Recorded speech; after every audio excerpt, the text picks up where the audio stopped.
ඇගේ කැමැත්තට පටහැනිව කියලා කිව්වහම ඇගේ කැමැත්ත නැතුව වෙන්නත් පුළුවන්. සමහරට ඇගේ කැමැත්ත බලහත්කාරයෙන් අරගෙන වෙන්නත් පුළුවන්. ඇගේ කැමැත්ත නොමැතිව ලිංගිකව එකතු වීම තමයි අපි ස්ත්‍රී දූෂණය කියලා සලකන්නේ. ළඟවත් නැහැ.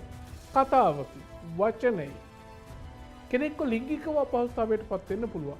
දරුවෙකුට වෙන හිරිහැරය තමයි අපි කියන්නේ අපයෝජනය කියලා. අතවරයක් ඇයට සිද්ධ වෙනවා. දෙවනුව ඇගේ උපකාරක පන්තිය තුළදී ඇය අපයෝජනයට ලක් වෙනවා.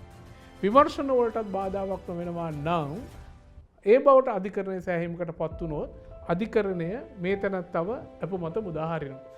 සාපරාධී අපහාසය කියලා නීතියක් දැන් ලංකාවේ නැහැ. ප්‍රශ්නේ වෙන්නේ මොකද්ද?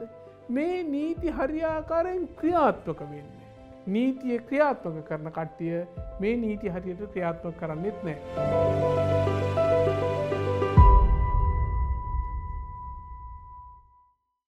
අපයෝජනය, බරපතල ලිංගික අපයෝජනය, ස්ත්‍රී දූෂණය. මේ කියන මොන වචන කිව්වත් මේ වින්දිතයෙක් ඉන්නවා. මේ වින්දිතයා සමාජයේ බොහෝ පහර කෑම්වලට ලක් වෙනවා. සමච්චලයට ලක් වෙනවා. මේ වගේ සිදුවීමක් හින්දා පහුගිය දවසක කොටහේනේදී පාසල් දැරියක් සියද විහානි කරගන්නවා. මේ තවත් එක් සිදුවීමක් ලෙස සියලු දෙනාටම අමතක වෙන්න පුළුවන්. හැබැයි කවදා හෝ ඔබට හෝ ඔබගේ ඥාතියෙකුට මේ සිදු වෙන්න පුළුවන්. මේ පිළිබඳව නීතිමය දැනුවත්භාවයක් ලබා ගැනීම සඳහා අපත් සමග සම්බන්ධ වෙලා ඉන්නවා නීතිඥ චානක අබේවික්‍රම. ආයුබෝවන් මෙතුමනි. ආයුබෝවන්. ලිංගික අපයෝජනය එසේත් නැත්නම් අතවරය දූෂණයෙන් වෙනස් වෙන්නේ කොහොමද? අතවරය බරපතල ලිංගික අපයෝජනය හා ස්ත්‍රී දූෂණය. ස්ත්‍රී දූෂණය කියන එක පැහැදිලි. කිසියම් පුරුෂයෙකු විසින් ස්ත්‍රියක්ව ඇගේ කැමැත්තට එරෙහිව ඇය සමග ලිංගිකව එකතු වීම තමයි අපි සලකන්නේ ස්ත්‍රී දූෂණය කියලා. ඒකේ නීතියේදී ස්ත්‍රී දූෂණයක් සිදු වෙ හැටි ආකාරය කියන. දැන් ඇගේ කැමැත්තට පටහැනිව කියලා කිව්වහම ඇගේ කැමැත්ත නැතුව වෙන්නත් පුළුවන්. සමහරට ඇගේ කැමැත්ත බලහත්කාරයෙන් අරගෙන වෙන්නත් පුළුවන්. ඇගේ කැමැත්ත තියෙනවා. හැබැයි ඇය මත් කරලා තමයි අරගෙන තියෙන්නේ. මේ මොන ආකාරයකින් හෝ ඇය පියවි තත්ත්වයේ හිටියා නම් ඇයගේ කැමැත්ත නොලැබෙන සිදුවීමක්. ඇගේ කැමැත්ත නොමැතිව ලිංගිකව එකතු වීම තමයි අපි ස්ත්‍රී දූෂණය කියලා සලකන්නේ. ස්ත්‍රී දූෂණයක් නොවන අනිත් සියලු ආකාරයේ ලිංගික අඩන්තේට්ටම් අපි සලකන්නේ බරපතල ලිංගික අපයෝජනය කියලා. ස්ත්‍රී දූෂණයක් කරලා නැහැ. හැබැයි වෙනත් ආකාරයකට ඒ තැනත්තාව පීඩාවට පත් වෙන්න පුළුවන් ලිංගික වශයෙන්. ඒ තත්ත්වයන්ට තමයි අපි කියන්නේ බරපතල ලිංගික අපයෝජනය කියලා. සමහර ලාට සිද්ධ වෙන්න පුළුවන් ළඟවත් නැහැ. කතාවකින්, වචනයි. කෙනෙක්ව ලිංගිකව අපහසුතාවයට පත් වෙන්න පුළුවන්. එතකොට එහෙම වුණාම තමයි අපි ඒක සලකන්නේ ලිංගික අපයෝජනයක් සිද්ධ වුණා කියලා. හැබැයි මේ මුකුත් නැතුව කෙනෙක්ගේ කැමැත්තට පටහැනිව විශේෂයෙන් දරුවෙක් ගත්තාම දරුවෙකුට වෙන හිරිහැරය තමයි අපි කියන්නේ අපයෝජනය කියලා. සමහරට දරුවාගේ කැමැත්ත තියනවා වෙන්නත් පුළුවන්. හැබැයි දරුවෙක් කියන්නේ ළමයෙක් කියන්නේ එහෙම කැමැත්ත දීමේ හැකියාව තියෙන අය නෙවෙයි. විශේෂයෙන් වයස අවුරුදු 16ට අඩු ගැහැණු ළමයෙකු සමග ඇගේ කැමැත්ත ඇතුවත් ලිංගිකව එකතු වෙන්න බෑ. ඒක අපි කියනවා ව්‍යවස්ථාපිත ස්ත්‍රී දූෂණය කියලා. දැන් කිසියම් ළමයෙක්ව පීඩාවට පත් කරනවා නම් උදාහරණයක් හැටියට ඔබ හඳුන්වා දීමේදී කියන ලද කොටහේනේ දැරියගේ සිද්ධිය සම්බන්ධයෙන් වාර්තා වෙන්නේ මුල් අවස්ථාවේදී ඇගේ පාසලේ ගුරුවරයෙක් ඇයට බරපතල ලිංගික අපයෝජනයක් කරනවා කියලා. හැබැයි දෙවනි වතාවේදී ඇය සියදි විනසාගන්නේ ඇයට සිදුවන ලිංගික අපයෝජනයකින් නෙවෙයි. ඇයව අපයෝජනයට ලක් කරනවා. ඇගේ උපකාරක පන්ති ගුරුවරයා මේ සිද්ධිය ඇයව පන්තියේ නැකිට්ටවලා ඇයට මේ සිද්ධිය මතක් කරලා මේ කතාව ගැන අර 100ක් 200ක් කියන ළමයි ඉස්සරහා කතා කරනවා. මෙතනදී බරපතල ලිංගික අතවරයක් අපයෝජනයක් නැහැ. එතන තියෙන්නේ අපයෝජනය. එතකොට මේ දැරිය අවාසනාවන්ත විදිහට මේ සීදි විනාශාගත දැරිය එක්වරකදී ලිංගික අපයෝජනෙ ලක් වෙනවා. බරපතල ලිංගික අතවරයක් ඇයට සිද්ධ වෙනවා. දෙවනුව ඇගේ උපකාරක පන්තිය තුළදී ඇය අපයෝජනයට ලක් වෙනවා. මේවා තමයි මේ කියන වචන වල තියෙන වෙනස්කම්. මේ මොන වචන වලින් කීවත් කවර ආකාරයකින් හරි මේ වින්දිතයා පීඩාවට පත්වීමක් මේ තැනකදී සිද්ධ වෙනවාමයි. සිද්ධියට අදාළ සැකකරු අප පිට මුදා හැරලා තියෙනවා. මෙසේ මුදා හරින්න පුළුවන්ද? මෙහෙමයි.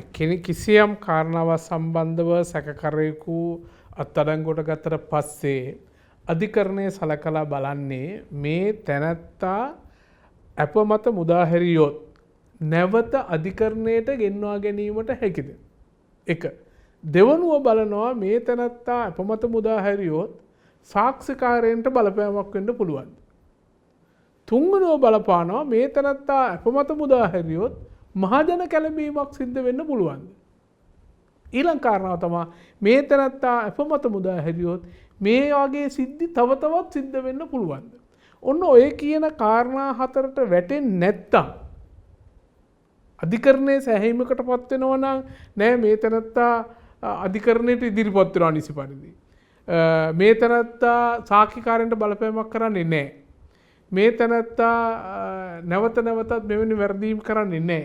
මේ තැනැත්තා මුදාහැරීම තුළ මහජන කැළඹීමක් සිද්ධ වෙන්නේ නෑ කියලා චූදිතගේ පාර්ශවයෙන් සැකකරුවගේ පාර්ශවයෙන් අධිකරණයේ සෑහීමකට පත් කරන්න පුළුවන් නම් විමර්ශන වලටත් බාධාවක් නොවෙනවා නම් ඒ බවට අධිකරණයේ සෑහීමකට පත් වුණොත් අධිකරණය මේ තැනැත්තව අප මත මුදා හරිනවා. දැන් ඔය කොටහේනේ සිද්ධියට සම්බන්ධ මුල් සිද්ධිය සෑහෙන කාලයක් පරණ සිද්ධියක්. ඒ අදාළ සැකකාර ගුරුවරයාව අත්අඩංගුවට අරන් අප මත මුදා හැරලා තියෙනවා. එතකොට ඒ මුදා හැරීම තුළ ඒ එදවස මහජන කැළඹීමක් තිබිලා නැහැ. මේක ගැන කවුරුත් දන්නේ නැහැ. මහජන කැළඹීමකුත් නැහැ. එතකොට ඒ තැනත්ත පොරොන්දු වෙලා තියෙන්නේ නැති සැකකාරයන්ට බලපෑමක් කරන්නෙත් නැහැ. නැවත මෙවැනි වැරදි කරන්නෙත් නැහැ. විමර්ශන වලට සහාය දෙනවා කියලා ඔහුගේ පාර්ශවයෙන් පොරොන්දු වෙන්නේ නැති. එතකොට ඒ අර්ථයෙන් ගත්තාම ඔහු අප මත මුදා හැරීම වරදක් නෙවෙයි. නමුත් මේ සිද්ධිය මතුවෙන්නේ මේ දැරිය සියදිවි නසා ගත්තට පස්සේ. දැන් ඒ වෙනකොට එතනත් අප මත මුදා හැරලා මාස 6කටත් වැඩි කාලයක් කියලා තමයි අපිට ආරංචි වෙන්නේ. මෙම සිදුවීමට අදාළ පෞද්ගලික පන්ති හිමිකරු නාරායන පිල්ලේ ශිවානන්ද රාජා CIDට පැමිණිල්ලක් කරනවා. මොකද්ද මේ පටලැවිල්ල? දැන් වැඩේ වෙන්නේ මේකයි. නඩුවක සැකකාරේ පොලිස් පැමිණිල්ලක විත්තිකාරේ ඔහු ගිහිල්ලා අපරාධ පරීක්ෂණ දෙපාර්තමේන්තුවේ පෙනී හිටලා කියනවා මේ මට අපහාස වෙනවා කියලා. මට අපහාස වෙනවා කියලා පැමිණිලි කරන්න ඌට අයිතියක් නැහැ. එකක් එහෙම අයිතියක් නැත්තේ සාපරාධී අපහාසය කියලා නීතියක් දැන් ලංකාවේ නැහැ. ඒක දැන් අවුරුදු 20කට පෙර කලින් ඒක අයින් කරලා දැම්ම නීති පොතේ. එතකොට කවුරුත්ගේ කාගේ හරි ප්‍රකාශයකින් මට අපහාස වෙනවා මගේ කීර්ති නාමයට හානි වෙනවා කියලා නෛතික ප්‍රතිපාදනයක් නැහැ. පොලිසියට ගිහිල්ලා පැමිණිලි කරන්න. අපරාධ පරීක්ෂණ දෙපාර්තමේන්තුවට හෝ සාමාන්‍ය පොලිසියකට හෝ ගිහිල්ලා පැමිණිලි කරන්න නෛතික හැකියාවක් නැහැ. ඒ හැකියාව නැතිකම තියෙද්දී මේ තනත්තා ගිහිල්ලා CID එකට මේ පැමිණිල්ල කරන එක විහිළු සහගතයි. හැබැයි ඔහුට හිතෙන්න පුළුවන් ඔහුට මොන හරි සහනයක් තියෙන්න ඕනේ කියලා. හැබැයි ඔහුට මගේ දැනීම හැටියට ඔහුට ඒ සහනය ලබන්න බෑ. මේ සිදුවීම දැරියගේ මිය යාම සියදිවි නසා ගැනීම සම්බන්ධයෙන් ඇගේ දෙමව්පියන් කරලා තියෙන පොලිස් පැමිණිලි වල චූදිතයෙක් බවට, ඒ කියන්නේ විත්තිකාරයෙක් බවට, සැකකාරයෙක් බවට මේ කියන උපකාරක පන්ති ගුරුවරයාගේ නමත් උපකාරක පන්ති හිමිකරුගේ නමත් තියෙද්දි දැන් අම්මලා වින්දිත අම්මයි තාත්තයි පොලිසියට පැමිණිලි කරලා තියෙද්දි අපේ දුවගේ මරණයට මෙන්න මේ මිනිස්සයා සැකකාරයෙක් කියලා මේ මිනිස්සයාගේ නිന്ദා සහගත ක්‍රියාකලාපයේ ඍජුව බලපෑවා මගේ දුවගේ සීදි විනාශ ගැනීමට කියලා දීද්දී ඔහුගේ දේශපාලන හයිය පාවිච්චි කරලා අපරාධ පරීක්ෂණ දෙපාර්තමේන්තුවට ගිහින් කියනවා මේ මට මේකෙන් අපහාසයක් වෙනවා කියලා. ඉතින් මන් දන්නේ එහෙම නීතියක් කොහෙද තියෙන්නේ කියලා. මේ සිදුවීම සම්බන්ධව කාන්තා හා ළමා කටයුතු ඇමතිනි සරෝජා පෝල්රාජ් පවසා තියෙනවා පෙත්සමක් ලැබී නැති බව Tamanට මේ සම්බන්ධව. මේ ආකාරයේ පෙත්සමක් ලැබීම මේ සම්බන්ධව අනිවාර්ය කටයුත්තක්ද? ඔව් දැන් ප්‍රශ්නේ තියෙන්නේ පාර්ලිමේන්තුව කියන්නේ රටේ නීති හදන තැනනේ. රටට කාලානුරූපව අවශ්‍ය නීති හදන තැන තමයි පාර්ලිමේන්තුව කියලා කියන්නේ. එතකොට අපි විශ්වාස කරනවා සාමාන්‍ය පුරවැසියෝ හැටියට මේ රටට අවශ්‍ය නීති හදන තැන ඉන්න පාර්ලිමේන්තු මන්ත්‍රීවරු නීතිය ගැන යම් දැනුමක් හෝ තියෙන්න ඕන කියලා. දැන් අපිට තේරෙන්නේ නැහැ කිසියම් ලිංගික අපරාධයක් සිද්ධ වෙලා වින්දිත දැරිය සියදිවි නසාගෙන තියෙද්දි මේ සම්බන්ධයෙන් ළමා හා කාන්තා කාර්යාංශයට ගිහිල්ලා පැමිණිල්ලක් කරලා අදාළ නෛතික ක්‍රියාමාර්ග ගන්නවා විනා රටේ කොයි නීති පොතේද තියෙන්නේ ඒ අම්මයි තාත්තයි පෙත්සමක් හදාගෙන ගිහිල්ලා ඇමතිවරිය හම්බෙන මේ පොඩි උද්දච්ච කතාවක් නෙමෙයි. තමන් මේකට මැදිහත් වෙනවා. මම මේක බලන්න හැබැයි මගේ ගාවට බඩගාගෙන ඇවිල්ලා වගේ ආයාචනයක් කරන්න. මේ ඔළුවේ ඉදිමිච්ච ගතිය තමයි මම ඇමතිවරියගේ ප්‍රකාශයෙන් දැක්කේ. එකක් ඇමතිවරිය රටේ නීතිය දන්නේ නැහැ. ඒ වගේම පොඩි උද්දච්චකමකුත් තියෙනවා. එහෙනම් මංගාවට ඇවිල්ලා නේ අර යදින්නෙක් වෙන්න ඕන. මේක යදින්න ඕන. අපිට සාධාරණ ඉෂ්ට කරන්න කියලා ළඟ ධන වැටලා එතුමිය එහෙම බලාපොරොත්තුවක් තිබ්බද කියන මන් දන්නේ නැහැ. හැබැයි කොහොම වෙතත් ඇමතිවරිය හැටියට ඒ කරපු ප්‍රකාශය නම් පිළිකුල් සහගතයි.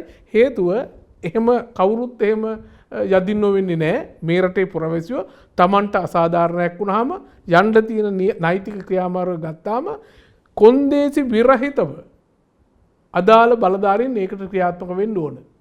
ඇමතිතුමිය ගාවට පෙත්සම් අරන් යන්න ඕන නෑ. පොලිසියට පැමිණිල්ලක් ආවා නම් ළමා ආරක්ෂක අධිකාරියට මේ සම්බන්ධ පැමිණිල්ලක් ආවා නම් ඔවුන්ට පුළුවන් පැමිණිල්ලක් එන්න ඕනේ කිසියම් සිද්ධියක් සම්බන්ධව ඔවුන්ටම පුළුවන් ස්වේච්ඡාව විමර්ශනය කරන්න.